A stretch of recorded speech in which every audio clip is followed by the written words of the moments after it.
मदरसन सुमी एक ऐसा कंपनी जो पूरी दुनिया के अंदर इसका बिजनेस फैला हुआ है और ऑटो कंपोनेंट बनाने का ये एक लीडिंग कंपनी है, इंडिया के अंदर ही नहीं दुनिया के अंदर।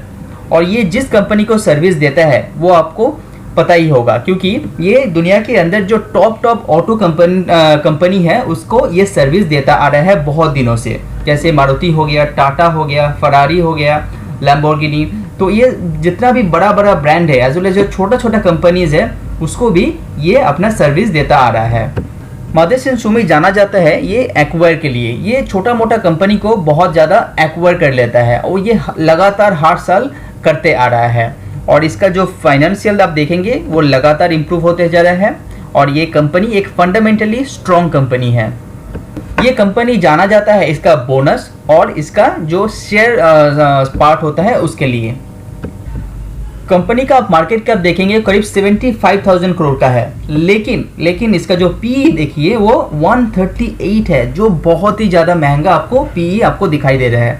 लेकिन इसके पीछे की वजह रहेगा, क्योंकि 138 पीई आपको दिखा रहा है, इसके पीछे का कुछ तो रीज़न रहना चाहिए। तो पहले जानते हैं कि उसका रीज़न क्या है। कंपनी का आप शेयर होल्डिंग पैटर्न देखेंगे तो वो बहुत ही ज़्यादा अट्रैक्टिव है।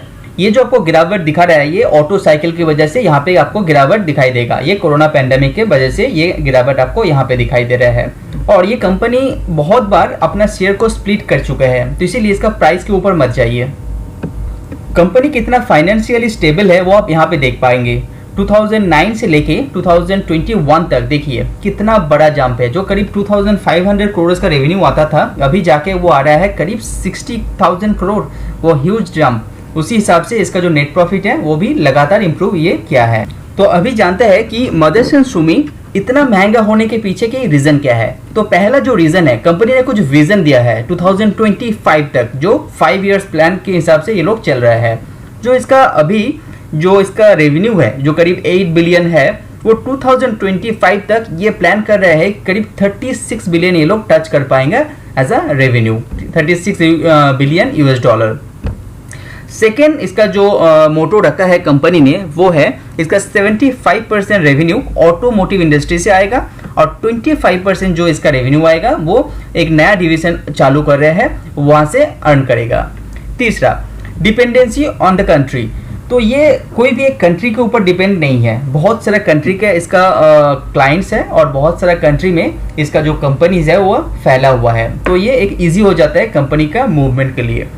और तीसरी जो चौथा बात है वो है कंपनी का जो 40% जो प्रॉफिट का हिस्सा वो as a dividend pay out करेगा जो शेयर होल्डर है उसके लिए। तो ये सब रीज़न एक शेयर होल्डर को बहुत ही ज़्यादा अट्रैक्ट करता है। तो इस जो शेयर के ऊपर भी ऐसा ही दिखाई जा रहा है। तो इसी की वजह से आप पीई देखेंगे करीब 125 पीई इसी की वजह से आपको दिखाई दे रहा है। दुनिया के अंदर आप 5 आपका इलेक्ट्रिक गाड़ी बिक रहा है, तो उसके अंदर 4 जो गाड़ी है उसके अंदर आपका मदरसन सुमी का प्रोडक्ट है ही है। तो ये बहुत बड़ा अचीवमेंट है मदरसन सुमी के लिए। मदरसन सुमी का आप ऑर्डर बुक देखेंगे तो वो करीब 14,500 करोड़ का इसका ऑर्डर बुक अभी से रेडी है, जो इसको आगे जाके बना के देना पड़ेगा कंपनीज को। एक बात मदरसन सुमी का अच्छा है कि इसका कोई भी प्रोडक्ट डिले नहीं होता है।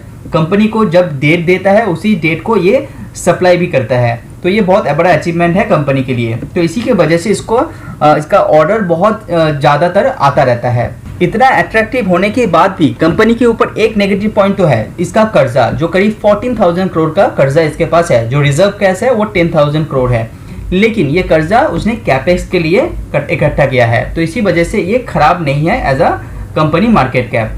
तो ये आप रिसर्च कीजिए इसके ऊपर और इन्वेस्ट करने के बारे में आप खुद सोच सकते हैं।